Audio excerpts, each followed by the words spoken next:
comes back to the adage that whatever the question is, often hard work's the answer. And yesterday was an example of that.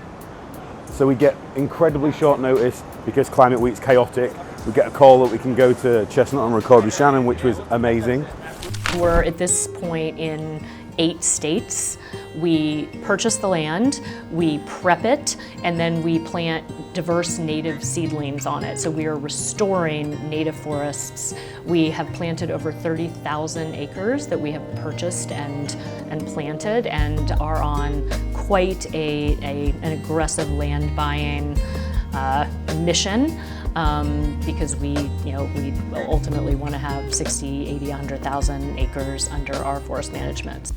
And then last night, dropping back 11 o'clock and writing the reflection piece. Most people just don't do that. So, although the time difference is a massive advantage for like a relay handover, so it means that I can drop that off to Abby and the rest of the editing team before it's released. And then they can pass something back when I wake up the next morning. So, quite like working in different time zones. I think it's very efficient.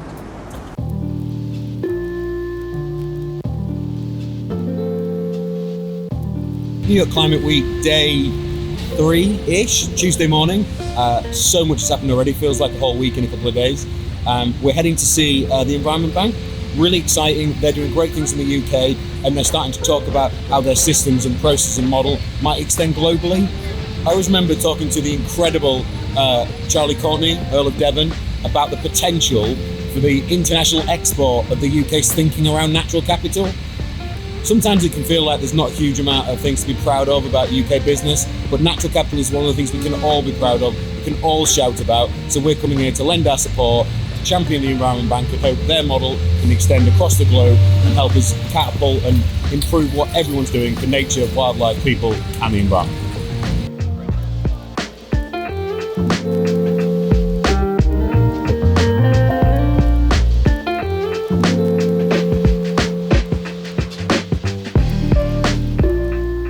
Okay, what's super exciting about this, I spent a lot of this week talking about premiumization and the sophistication of products in natural capital. But it's not just natural capital. Look at this, right? So we've got a donut shop, hundreds of donut shops across New York. But who else is elevating this? Look at the branding. Minimalist, symmetry, elegant, white backdrop. We've got something, there's security outside, you have to wait to queue to go in. There's an elegant presentation of a donut shop. They've elevated the quality of the product and everything around it. That's what I love about branding and marketing. You can take something comparable. How do you compare one donut to another? Yes, taste is one part of it, but the presentation, the branding, the marketing, excellent. And that's what we're starting to see in the natural capital sector. Came up so much with Chestnut yesterday when we talked about how Shannon and the team are positioning their offering and why we were able to break the world record for the highest price paid for a carbon credit. Brand matters. So, natural capital as a sector has arrived and it's changing quickly. For the first time ever today, I had an incredible meeting where somebody opened up about the idea of securitizing revenues from natural capital moving forward. Now, for you non-economic financial geeks out there, that is a way of raising finance on known future revenues of something. Now, what's incredibly exciting about that is it's another tool in our box that allows us to bring in institutional capital at scale to the natural capital world as an asset class. The level of professionalism, sophistication, financial engineering that's now real in natural capital is something we could have only hoped about a couple of years ago. That's incredibly exciting. And one of the absolute features of, is this Nature Week or is it Natural Capital Week? So the other really fascinating conversation I had was I got to meet the chief exec of the US Sustainable Finance Institute. What an incredibly challenging time for that role. So you've literally, as walking in to have lunch, Donald Trump announces that climate change is the biggest hoax ever committed. It's a fascinating argument and narrative, isn't it, when every form of data point suggests otherwise, yet there's still this counter-cultural argument against it. It's rare you hear that in the UK now. It's rare anyone actually denies climate change. Instead, they're talking about the solutions and whether the price of adaptation is worth paying. Ultimately, before too long, we won't have the choice anymore. The consequences of climate change and a biodiversity collapse will be so severe, we won't have a chance to claw it back. So, am I naive enough to think nature-based solutions can solve it all? No. I think we'll end up with a technological solution that strips carbon from the atmosphere and almost certainly puts it back in the ground, and the people who are going to do that are probably going to be the oil and gas companies, and they're probably going to get paid again for doing the exact same thing. That'll be interesting politically and socially, but what I do think, in fact no, what I know is that we need nature-based solutions to create an incredible world, to create biodiversity and space and habitat for my children and their children and yours, and for wildlife too. So we need a whole suite of solutions. We need, I really hope, soil carbon and biochar and advanced rock weathering. All those solutions work, they need to, and we need technological solutions, but we also need a world worth living in when they do return results. So yeah, really fascinating time to be in the US. Amazing job that the US Sustainable Finance Institute are doing, but they need more help and we all need more solutions. So keep talking, keep thinking and keep innovating.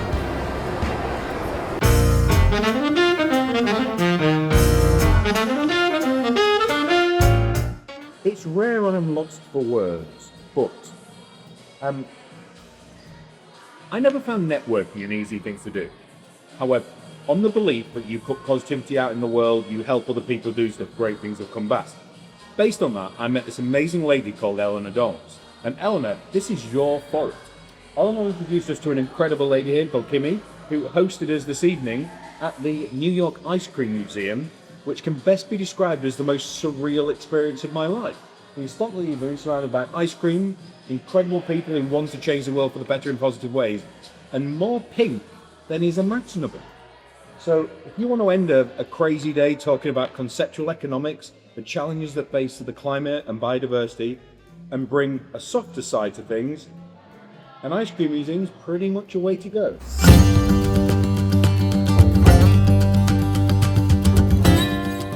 One of the ways we decide if and when to attend an event is the juice worth the squeeze? Is the impact of what we're going to learn, what we're going to share, what we're going to do worth it? The event we're just about to go to now is the one that got us here. So myself and Elle have been invited to go sit and be part of a group with the Right Honourable Tony Blair and Mr. Arnold Schwarzenegger. Yes, those two names are in the same sentence, and yes, this is quite surreal. So, of course it's cool to meet Arnie, as someone who loves weightlifting and bodybuilding, a hero since I was a childhood. But people might be just as surprised to hear I'm super excited about meeting Tony Blair. So I was quite young when he went into office. He made politics and leadership cool, the cool Britannia phase of British politics. What I remember most about Tony and about reading his book afterwards is his ability to deliver. He put in place infrastructure within the heart of government that actually delivered change, and that's what we need now. And he's holding this event today to talk about leadership in the age of climate change and the challenges we face in the environment. And more than ever, we need leadership, but we also need delivery, and who better to talk about it? So, come on, let's go.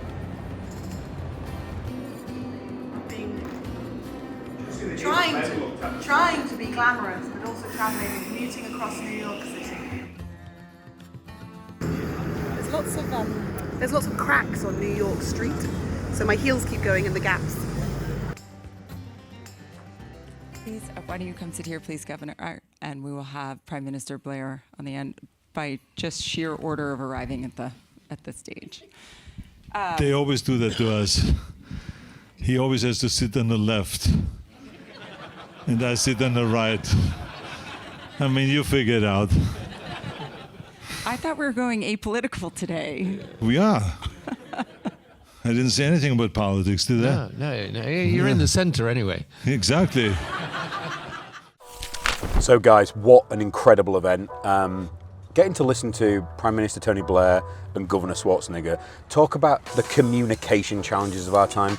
Everyone walked into that room thinking it was purely a policy debate and a science debate. It's not. Of course it's about communication. And Arnold made it so absolutely clear that the communication needs to be simplified. He talked constantly about pollution, not climate change. So we realized that we were communicating wrong. We were talking about something like you were just saying earlier, and very smartly so. What do you think about climate? Now, what the hell does that really mean? But that's what environmentalists and experts always call it. Climate. Let me talk to you about climate. What the hell does that mean? You can go down on Fifth Avenue in New York and you ask 100 people, what does climate mean? And they would have a different answer. So it's not really, I'd rather say, what do you think about fighting pollution? Terminating, that's a good word, terminating pollution. Or saying hasta la vista, baby, to pollution. That's what we should talk about, is pollution. Because people on the street don't understand climate. They don't understand the science. They don't need to, but they do understand pollution and the threat that is to them and their children and the next generation. So maybe we reframe it. Maybe we talk about the pollution that's happening there. And then Prime Minister Blair, incredible speech that, I mean, I adored. He talked about having to make the economic imperative, the argument that doing the right thing for the environment and wildlife and sustainability is the economic right answer as well. And that's the underlying principle around oxygen conservation. You know, we are proving that it's better to do the right thing for the environment than it is to be extractive, and that's super exciting. It was an absolute privilege to have a few minutes to speak to Prime Minister Blair afterwards and describe oxygen conservation. And his face lit up when I described how we took the principles of his delivery unit and helped build out oxygen conservation. The fact that we own the land, we're delivering the change he talked about, and we're communicating in that exact same way as well. We're talking about the economic imperative and the impact upon the environment, which was absolutely awesome. And what shocked him more than anything was that this is happening in the UK, and he said how proud he was that it was happening in the UK and that we're bringing this out to New York Climate Week. So super exciting. We will also put in the vlog Elle's amazing selfie that she managed to get as well, so of course she did. We're in the back of the car now, we're heading towards Opus. Incredible research agency that are moving forward the pricing mechanisms. Now, they've tracked commodity prices for decades and are now moving into the nature and climate and carbon space. Or maybe they're moving into the pollution space if we channel the governor's views on this. But what's really important is we're super excited about going to see them, understanding how best we can support them. They're going to be doing some work with us in the UK on our biodiversity net gain products and how we're bringing forward a new market leading product in that industry as well and in that asset class. So this is the joys of New York Climate Week, one event to the other. We said when we came out here, we weren't going to rest, we were going to make the most of every minute, we were going to make the juice worth a squeeze, and that's what we've done. If we share all this stuff in time order with you, you're not going to hear from Elle again because she's completely lost her voice and can't speak anymore. But still, we're powering through, we get into the next event, she'll be charming and I'll have to do the talking. I'm not sure how that'll go, or we might outsource some of that to Ben as well, so we'll go from there.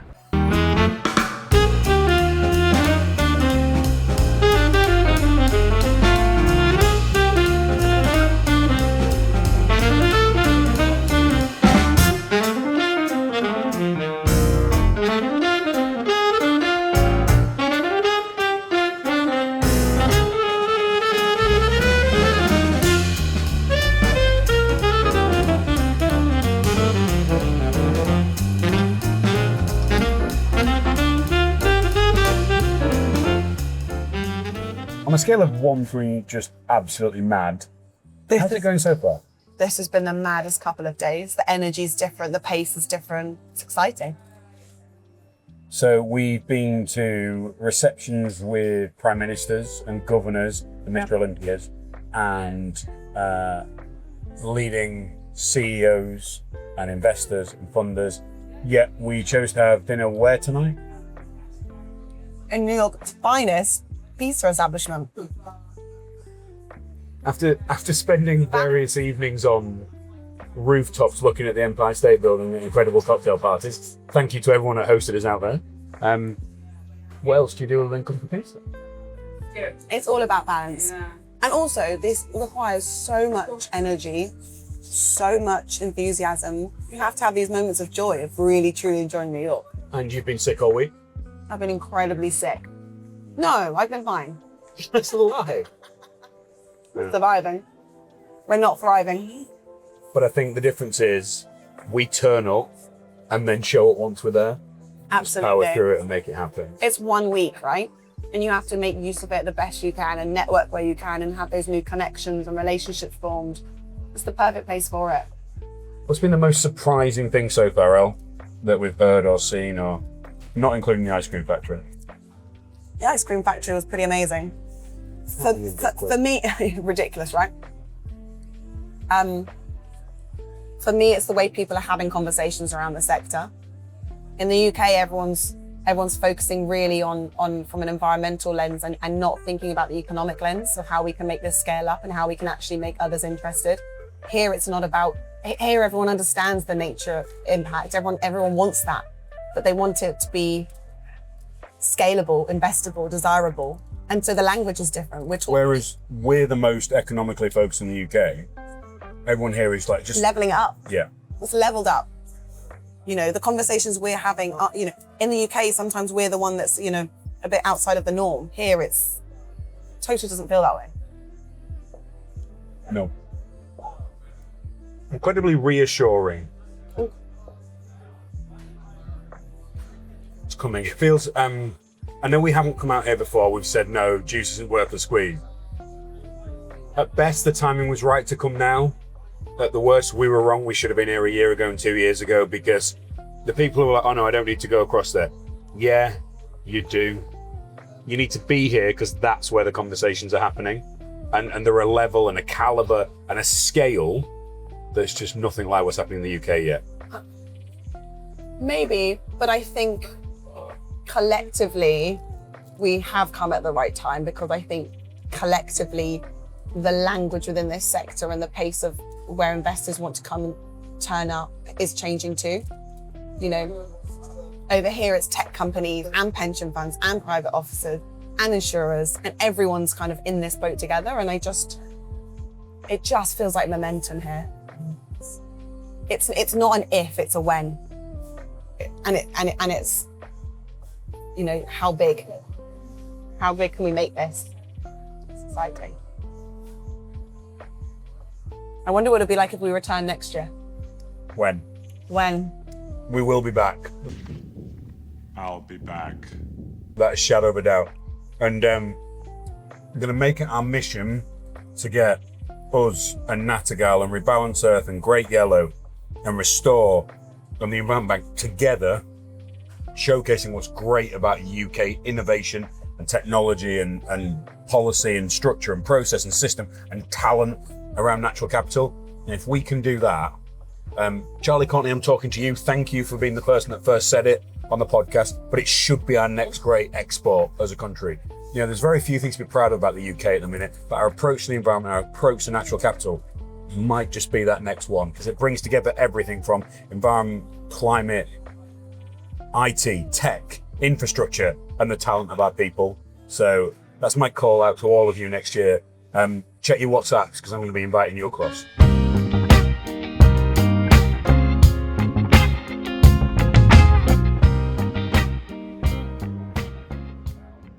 Private equity, you know, to real asset investors, then to maybe public markets, right? The return expectations change, and the risk tolerance also decreases. You know, so for me, it's sort of moving across that fissure from sort of the early risk capital to institutional capital, meaning looking for less meteoric returns, but also willing to take less risk. So as you're able to just, you know, I think demonstrate and articulate why this is institutionally investable and prove that template out, you know, you then have the likes of these large infrastructure, real asset investors moving into the space. Is AI impacting your work, and do you think it will in future? AI is certainly impacting the work. I think for all of this nature-based and ecology-based work, there is still a need to get the ground truth and the field data really organized. Is this just because you want to go hang out in forests and really like trees? No, the ground truth is super important, and the models are only as good as the data that's feeding them. And so we have great coverage from satellite data, and that's definitely taking off. But you need the field data to go with that, and that is lagging behind in this AI revolution. In holdings in national parks, we're not going to harvest the trees, but the property's for sale. It's going to trade in the next 60 to 90 days. The Park Service would take 2 years to figure out how to spend their money to do it. Their NGO partners like the National Park Foundation or some big land trusts would take 6 or 9 months to make that decision. So we do that on a regular basis. So for people who haven't come across a company before, can you give us the simple explanation of what you do on a day-to-day basis? Yeah. So we're actually a data infrastructure and analytics company.